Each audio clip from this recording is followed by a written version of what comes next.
Clap.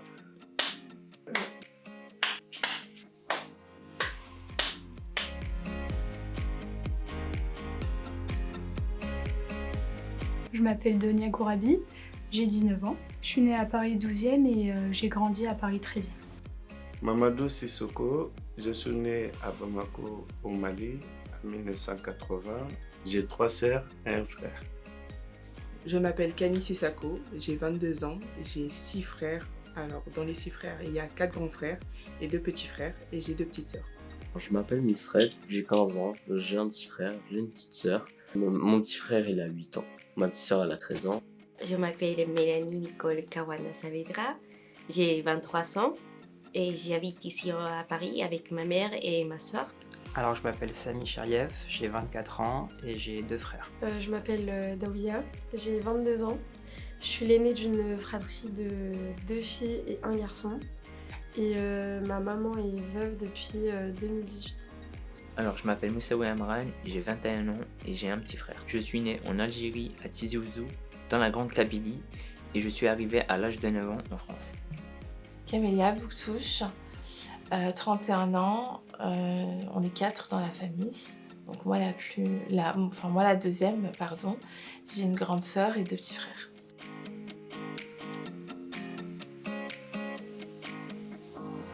Alors j'ai fait une seconde générale, ensuite en première et en terminale j'ai fait une filière technologique en ST2S, santé et sociale. Et là actuellement je suis dans une école d'imagerie médicale et je suis à ma 2e année. Je l'ai fait moi-même, donc j'ai tout appris sur le tas. Je commençais par les ménages, comme tous les nouveaux venants. C'est des métiers de soubassement et après on fait la fondation et on construit. J'étais passionné par le commerce. J'ai appris la vente. Je suis rentré par le biais d'un ami dans la vente. J'étais magasinier et après j'ai appris à vendre. Aujourd'hui, je suis responsable vendeur magasin, sans formation. J'ai fait un baccalauréat professionnel gestion administration, donc dans le lycée Abbé Grégoire, donc durant 3 ans. Et durant les 3 ans, à chaque fois, on avait des stages à faire. Donc je sais que le stage de seconde, par exemple, je l'ai effectué à la mairie à la suite, encore une fois. Donc après, au fur et à mesure du temps, j'ai changé et je faisais dans différentes entreprises ou dans des associations. J'ai suivi l'orientation du bac pro commerce, car c'était un choix que j'ai fait moi-même. Car pour moi, je me voyais pas comment faire un bac général. Et je voulais pas vraiment aller en général, je voulais plutôt aller en bac pro commerce. Je me dis, c'était le meilleur choix que j'ai fait durant mes 15 ans de vie. Alors, en fait, mon objectif à l'époque, c'était de faire médecine. Donc, il fallait qu'à tout prix, je fasse le bac scientifique pour y aller, pour le faire. Donc, je me suis concentrée à faire scientifique, et pas regarder les autres filières, pas du tout. Je ne me suis pas renseignée du tout. Je savais à peu près, mais je n'ai jamais approfondi ni rien. Mais pour moi, mon but, c'était y aller en scientifique et finir mon bac S. Alors, j'ai pas fait du tout médecine parce que en terminale, les cours, les professeurs, en général, les matières, m'ont fait, en fait, dégoûter, on va dire, de la médecine. La pression qu'il y avait m'a fait rentrer dans une sorte de dépression, on va dire. Que je sois dégoûtée complètement de l'école, d'étudier. Et le fait de me dire faire 8 ans de plus pour quelque chose que je ne suis pas sûre si j'aime ou pas, on fait que je stoppe. Je me dis non, je n'ai pas envie de faire ça. Il faut que je cherche quelque chose qui me plaise, que je sais que je vais réussir, qui me donne la possibilité d'élargir ce que j'aime. Et je me suis renseignée petit à petit. Et en fait, il y avait vraiment... J'aimais bien, en fait, ce qui est apprendre des langues, lire des livres et tout ça. Et du coup, en fait, c'est comme ça que je suis tombée sur la filière d'études internationales. Et avec l'espagnol et tout ça, j'ai commencé à faire loterie à peu près. Et j'ai été acceptée à la Sorbonne pour faire la licence études internationales espagnoles. Après mon bac, du coup, j'ai fait une première année de médecine. Malheureusement, ça s'est pas passé comme je l'aurais voulu. Du coup, j'ai pu me réorienter juste après en une licence. une licence sciences de la vie. Puis après, j'ai suivi le parcours classique en faisant licence master, avec un master en biologie moléculaire et cellulaire. Puis je me suis spécialisé avec un M2 en virologie de l'Institut Pasteur. Donc après la troisième, j'ai fait une orientation générale. Et c'est grâce aux amis de la bienvenue parce que je me souviens que la troisième, on ne voulait pas me laisser passer à cause d'un prof de français que j'avais qui avait dit non pour mon passage. Et j'avais eu la chance justement à ce moment-là d'avoir une prof principale qui s'appelait Madame Morel. Et je m'en souviens toute ma vie parce que cette prof, elle m'a marquée. Et c'était elle qui m'avait soutenue dans l'idée de continuer. Elle me disait clairement que j'avais les capacités d'aller en générale. Et elle s'entendait pas non plus avec ce prof-là, donc elle m'avait soutenue. Et ça m'avait tellement mis mal que j'en pleurais. Pour moi, c'était l'échec d'aller ailleurs que la générale. Pour moi, c'était un échec et c'était inconcevable. Et le fait de redoubler, ça voudrait dire que j'aurais été au même niveau que mon frère, dans la même classe que mon frère. Et en tant qu'aînée, ça, je le concevais pas. Donc du coup, j'ai dû faire appel. Et j'avais eu un courrier recommandé de la part de la bienvenue qui expliquait l'élève que j'étais, que je suivais des cours particuliers ici. Et j'avais eu pas mal de courriers aussi avec mes profs du collège Georges Sand. Et c'est grâce, si je puis dire, à la bienvenue que mon dossier a été accepté et que je suis passée du coup en général. Parce qu'il y avait eu un engagement de la bienvenue en disant que j'allais continuer mes soutiens scolaires ici, même au lycée. Et c'est ce qui a fait toute la différence face à l'appel. Donc j'ai pu passer en général. Alors en troisième, je me suis orienté vers un lycée général à François Villon dans le 14e. Du coup j'ai effectué un parcours général, sciences économiques et sociales, histoire géopolitique et sciences politiques, où j'ai passé mon bac. Alors après le bac, il y avait cette difficulté-là au niveau de Parcoursup. Donc j'ai placé mes vœux, mais je voulais faire IFSI, c'est-à-dire école d'infirmier. En fait, j'ai placé un vœu de chaque spécialité, j'avais mis un peu de tout, j'ai suivi les conseils qu'on m'a donnés. Et puis j'ai pas obtenu ce que je voulais, et puis j'ai effectué ma première année en économie, que j'ai réussi d'ailleurs, et puis je me suis réorienté en IFSI. J'ai fait le lycée Georges Ursat, puis après à l'issue de mon bac, j'ai fait un BTS assurance, une licence banque assurance finance et après un master également dans les finances.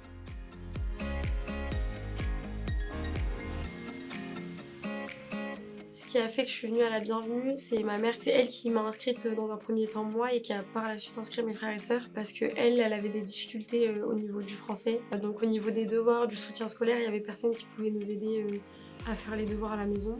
Mais les maths, par exemple, je m'en souviens, ça a toujours été quelque chose où elle a réussi à nous aider parce que ça, il n'y avait pas de barrière de la langue et on parlait la langue maternelle, donc c'était quelque chose qu'elle savait nous expliquer. C'était des soutiens scolaires qui étaient abordables puisqu'on n'avait pas forcément les moyens dans un premier temps et elle nous avait dit que c'était pour notre avenir. Elle nous dit toujours c'est pour votre avenir, vous me remercierez plus tard. C'est pour votre avenir. Pour pouvoir vous parler aujourd'hui, c'était ma seule demande.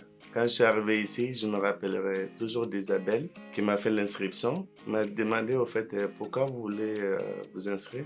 J'ai dit j'aimerais bien parler français parce qu'au fait, au Mali souvent on apprend à lire, à écrire, mais à l'extérieur on ne parle pas français. En fait, le français s'arrête à l'école. Dès qu'on sort, on est au Mali. Donc on parle Bambara et nos langues traditionnelles. Qui fait qu'au fait, c'est pas que je ne comprenais pas le français, mais je ne pouvais pas l'exprimer comme aujourd'hui je vous parle. Donc, grâce à la bienvenue, la porte a été ouverte.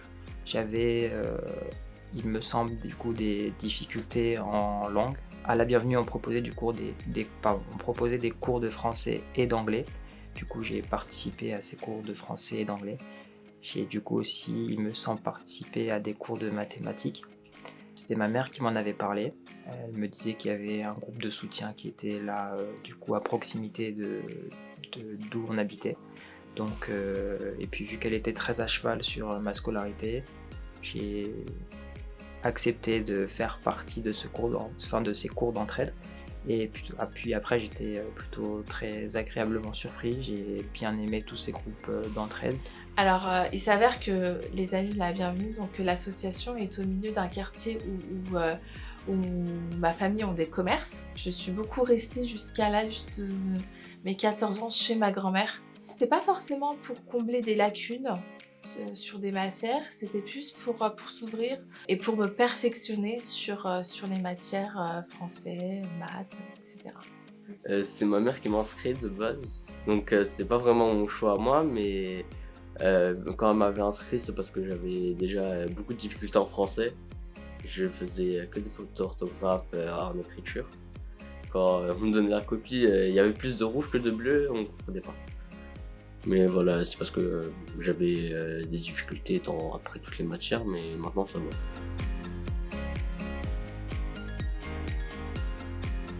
Alors les ateliers, on était en groupe, donc avec un groupe de jeunes. Et du coup, on venait, on s'asseyait et ensuite on prenait nos stylos, feuilles, cahiers, bouquins. Si jamais on venait avec des exercices, on les sortait. Et du coup, il y avait la personne qui était bénévole, donc qui nous aidait directement aux devoirs. Donc nous, on s'y mettait. Et ensuite, si on était bloqué ou autre, on ne comprenait pas, on pouvait poser la question. Et le bénévole ou la bénévole nous aidait directement à s'essayer à côté de nous. Alors moi j'ai eu de la chance déjà premièrement parce que j'étais avec Bernard, que je tiens à remercier encore une fois, qui m'a beaucoup aidé et qui m'a suivi jusqu'en 2021, voilà, jusqu'à ma première. Et puis en termes de groupe, oui, j'avais un groupe de français.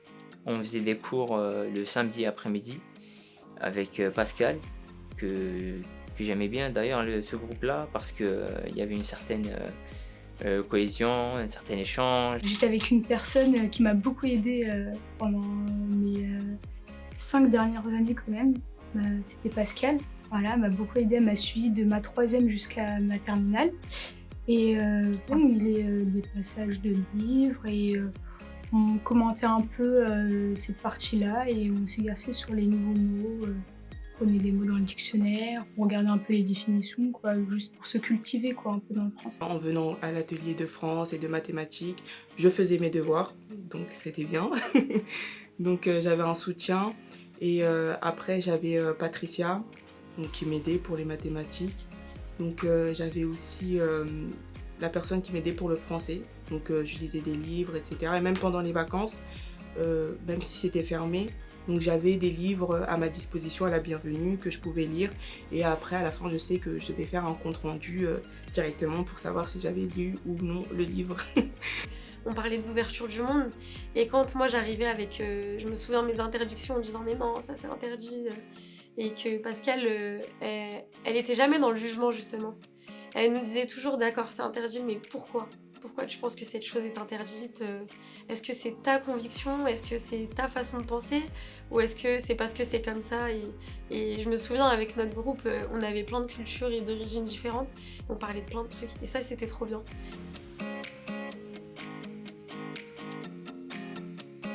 Il y a un très bon souvenir que je garde encore, c'est durant le cours de français avec Pascal. Elle nous avait demandé de faire une lettre de remerciement à les amis de la bienvenue. Et après ça, on a choisi, en fait, on a comparé nos lettres. Et en fait, on était tous d'accord comme quoi les amis de la bienvenue, ça va nous apporter un lieu où on pouvait être réconforté en quelque sorte après l'école. Et on n'était pas jugé en fait. Et du coup, on se sentait libre. Voilà. On pouvait être nous-mêmes. J'en ai pas mal, mais vraiment la plus impressionnante pour moi, c'était vraiment mon premier gâteau d'anniversaire. Alors là, je vous raconte une grande surprise. Mon premier anniversaire, ça a été fêté ici, à 22 ans. Premier gâteau d'anniversaire, première de coupure d'électricité en France. J'étais choqué.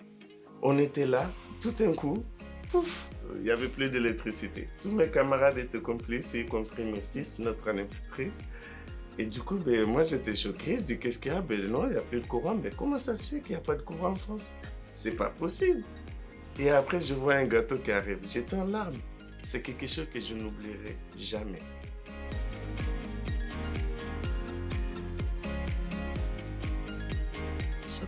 ça peut apporter beaucoup de choses.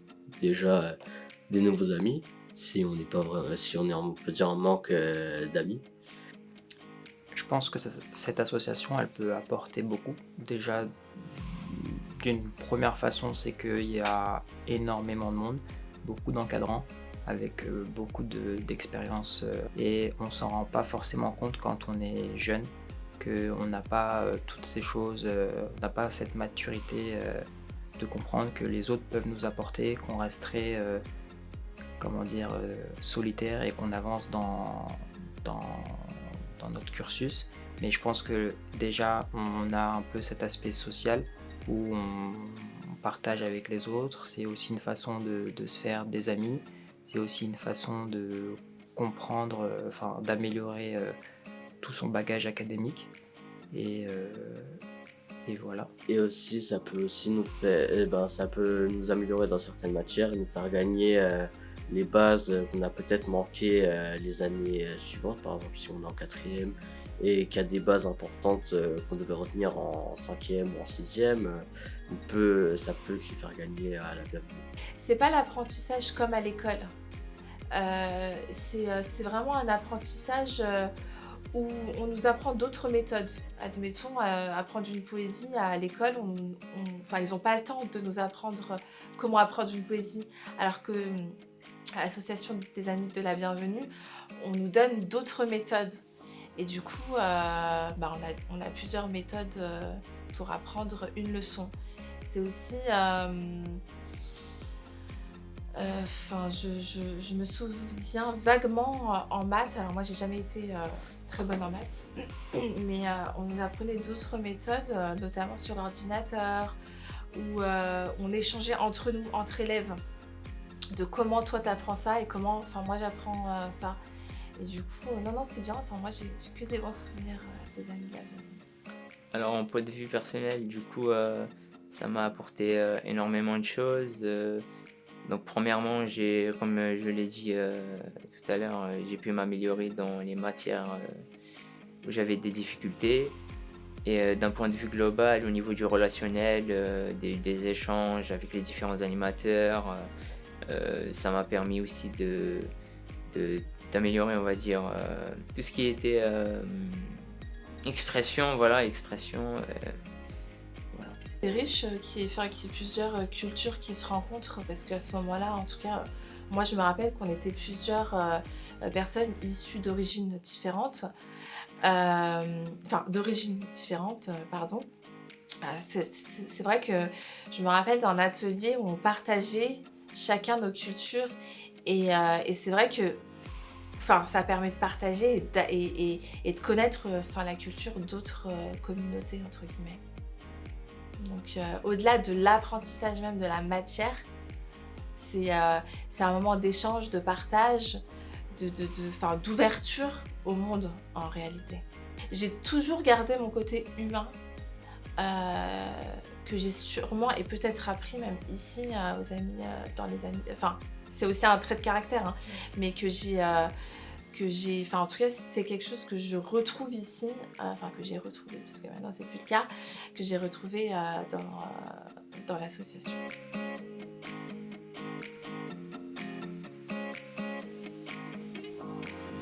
Alors le conseil que je donne particulièrement, c'est de bien suivre donc quand on a la bienvenue, parce que je sais que parfois il y a des petits coups de mou, on est fatigué, on n'a pas trop envie d'écouter ou quoi, mais il y a les bénévoles qui sont là pour nous déjà et ils nous font un bon suivi donc tout au long de notre vie, même là actuellement. Donc franchement mon conseil ça serait d'écouter, de participer et de travailler attentivement. Moi, le message le plus important que j'ai pour tous les jeunes, parce qu'aujourd'hui je suis parent, donc il n'y a pas de choix précis, c'est vraiment d'apprendre à s'intégrer à la société et de vivre tous ensemble, de respecter les uns et les autres, de tolérer surtout, parce que tout ce qui se passe ne peut pas forcément nous plaire et tout ce qui nous plaît ne plaît pas forcément aux autres, et de savoir pardonner. La bienvenue, vraiment, il m'a appris ça. Il m'a vraiment donné la confiance en moi. Il y a certains jeunes qui pensent que l'école, c'est pas tellement intéressant parce qu'il y a des choses qui n'ont rien à voir à ce qu'on aime, mais au fur et à mesure, on peut en fait trouver quelque chose qui est intéressant dans l'école et du coup, il faut continuer à chercher ce qui peut nous plaire. De faire ce qu'ils leur a envie de faire, la passion. D'aller au bout de leurs rêves, il y aura toujours quelqu'un qui va mettre une étincelle à leur braise, qui est Anne. Aventurez-vous. Les notes, c'est pas très important, même si on dit souvent que c'est très très important. Mais faites toujours ce que vous voulez faire. Lâchez pas vos plaisirs, vos loisirs, rien.